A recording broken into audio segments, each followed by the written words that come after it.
What's up, world?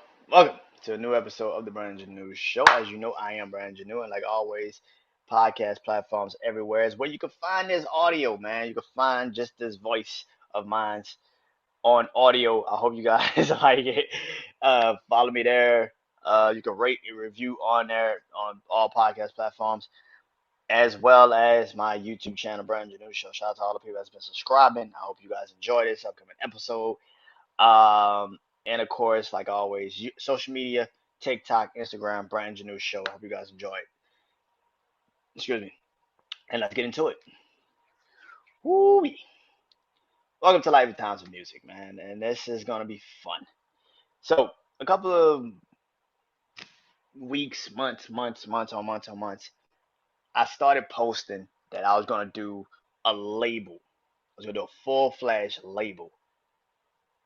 I was gonna talk about a label on Life and Times of Music as an artist, which yeah, it's kind of crazy, but I picked the labels that I liked, I grew up on, and I loved, and I just truly just fucked with. And one label that I love and I grew up on, and I think it's still one of the you know quintessential greatest labels when I was a kid. You look at the roster that they had, it's like what the fuck. And then the way it fell, like the way they disbanded, it was like damn, what the fuck. This label that I'm talking about is Roc-A-Fella, Roc-A-Fella Records.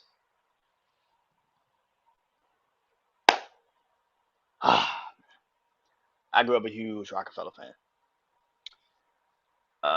Of course, Roc-A-Fella was created by Jay-Z, Dame Dash, and Biggs. A lot of people forget that there was three people that created Roc-A-Fella, not just two.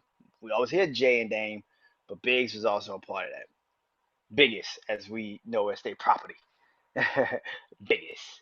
Um,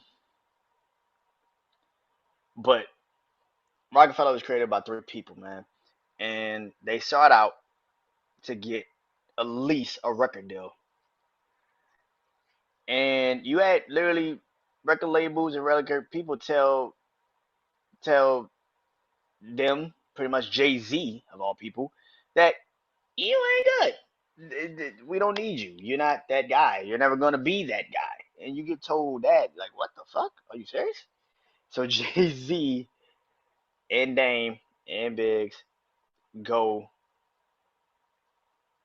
and they create his debut album, Reasonable Doubt. With buzz in the street of him freestyling, doing battle rapping, also being pretty much attached to Biggie Smalls, who was the biggest name at that time, especially in rap, still to this day is one of the biggest names in fucking hip hop.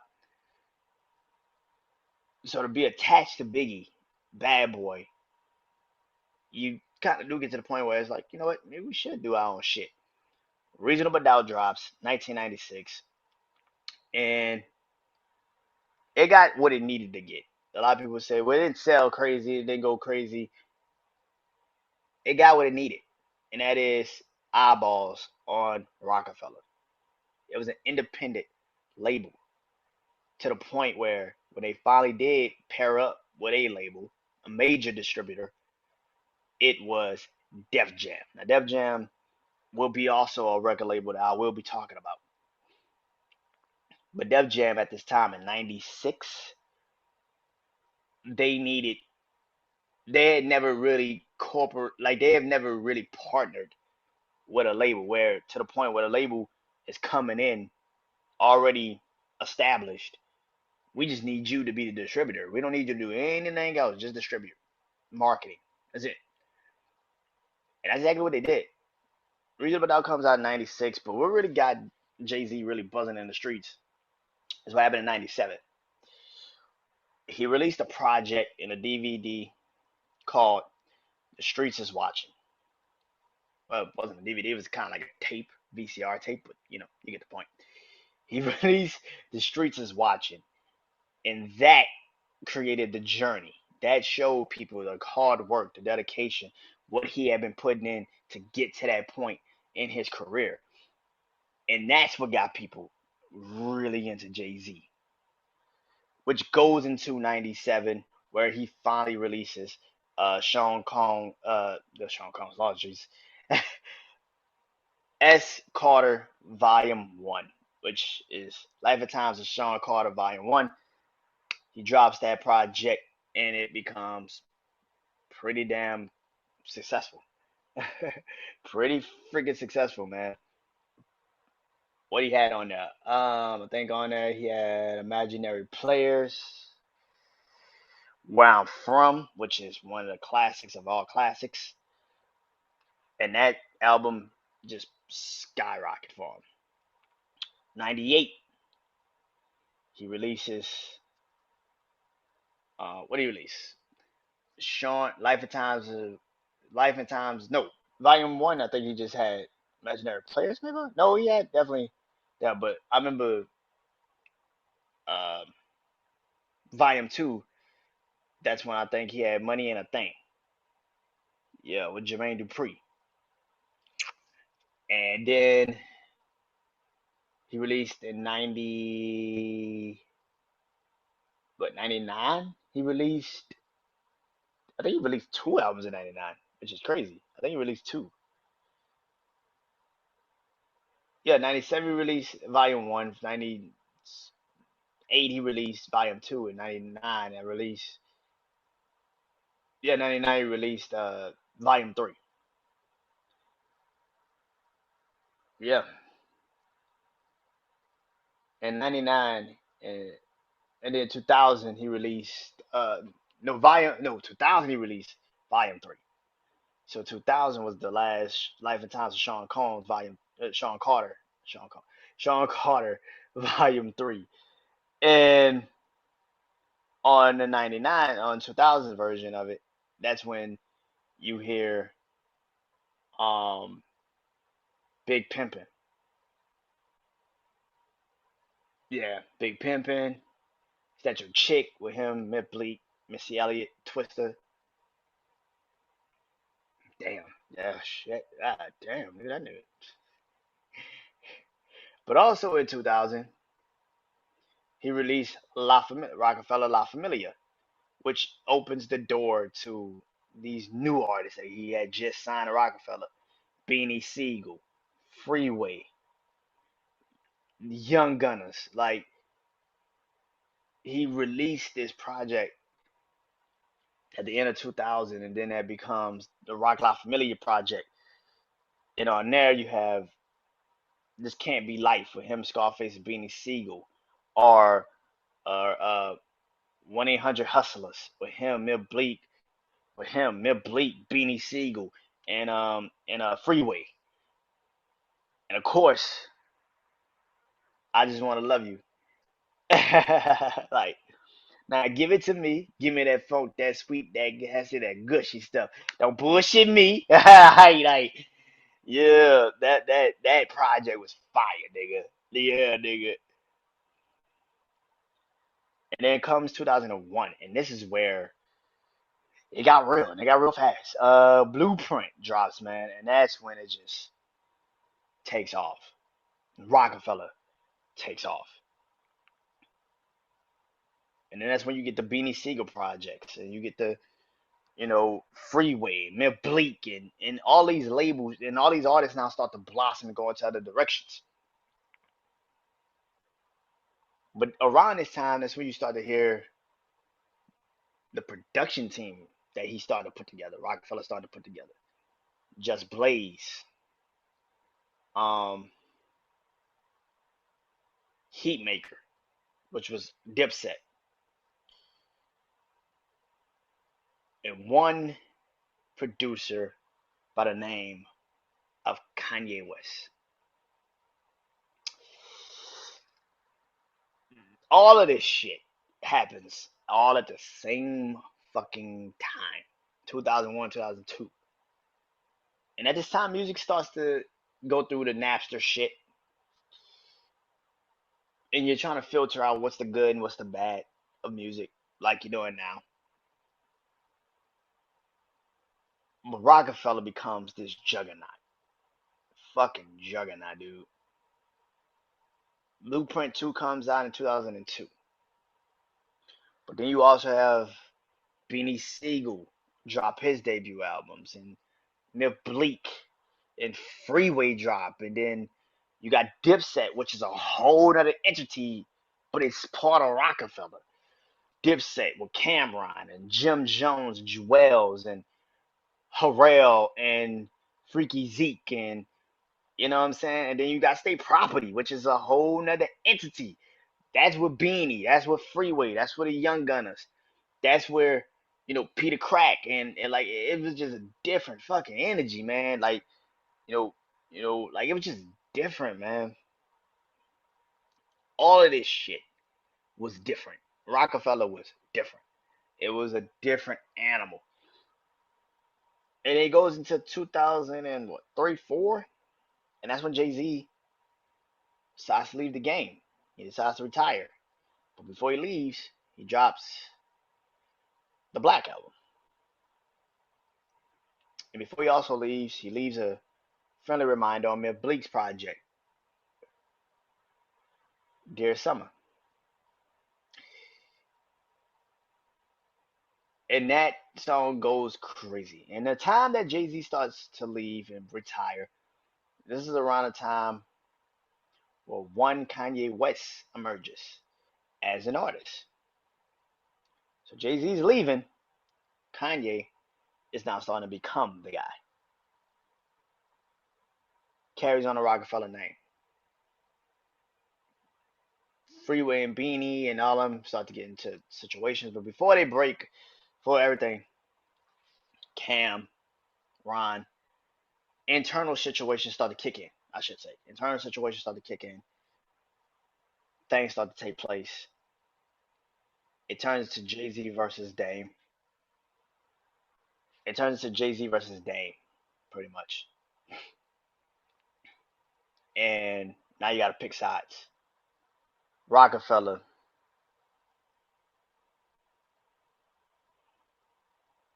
goes into a civil war, pretty much. If you came with Jay, you stay with Jay. Came in with Dame, stay with Dame. It got bad to the point where Jay-Z took a vacation, came back, and Cameron was the vice president of Roc-A-Fella. Like, what the fuck? What the fuck?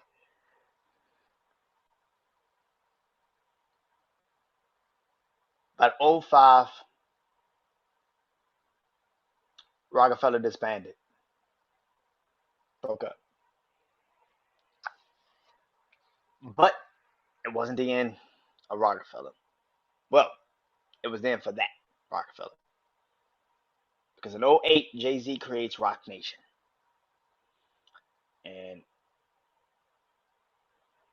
the first artist he signs to Roc Nation is J. Cole. He signed others, but nothing has been more successful than J. Cole. Kanye goes off and becomes a mega fucking star. To the point where most people sees him as an equal to Jay-Z, which is crazy, but do you think? It got to the point where Jay-Z and Kanye even collabed on a collaboration album, Watch the Throne. And man, oh man, a lot of people rejoice for Roc-A-Fella.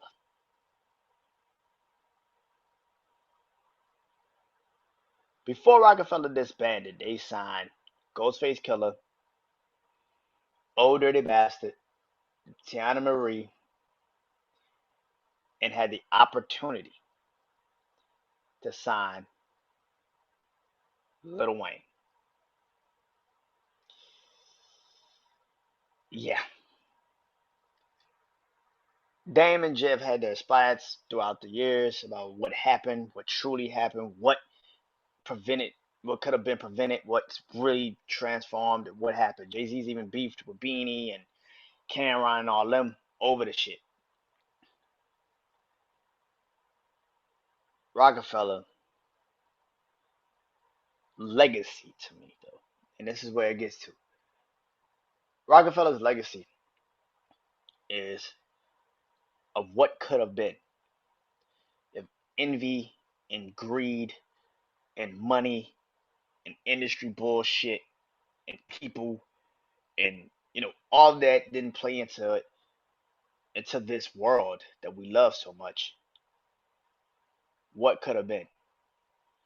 I think Roc-A-Fella would have had one of the biggest labels of all time if everything had went the way it went. But instead, it went the way it went. And now we got to question, what if? What if Dame and Jay just had a chance to sit down and talk, had a conversation, realized there's nothing really that was that major to the point where we got to break this shit up? What if ego and greed didn't fuck up the game, fuck up Roc-A-Fella, man? What if Beanie didn't go always to prison? Like, what the fuck? Like, what would have been of Kanye West? What would have happened if Lil Wayne and Cash Money couldn't work shit out, and Wayne ends up at Roc-A-Fella? What would have happened? I wish that Roc-A-Fella had a proper ending. It didn't have a proper ending, but nothing really does. But what we got while it was here, some of the greatest artists, some of the greatest rappers, some of the greatest collabs, some of the greatest producers, some of the greatest content from a label in modern history. And for that, and you got to also put into perspective, when Jay-Z left, he went and became president of Def Jam. And in that time frame, when he left, he signed Rick Ross, Fabulous, and Neo and Rihanna. So if Roc-A-Fella was alive in '06, because they disbanded in '05, if Roc-A-Fella was alive in '06, Rihanna, Neo, Fabulous, J. Cole, and Rick Ross would have all been a part of Roc-A-Fella. That shit's crazy. When you put shit into perspective, that shit's crazy. What if it never broke up? What if?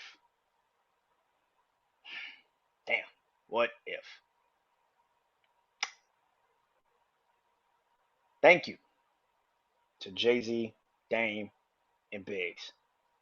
Thank you to State Property, Beanie, Free,